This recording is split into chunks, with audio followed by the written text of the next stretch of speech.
This moth is Dichomeris capnites. We experienced clouds of these moths, thousands, perhaps millions, flying up in drifts, a blizzard of moths, while walking along the edge of the creek below a fairly sparse canopy of waterhousia.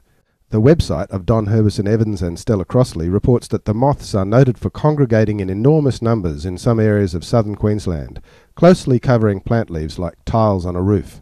It was quite an amazing experience, walking in these huge clouds of moths as they flew all around us.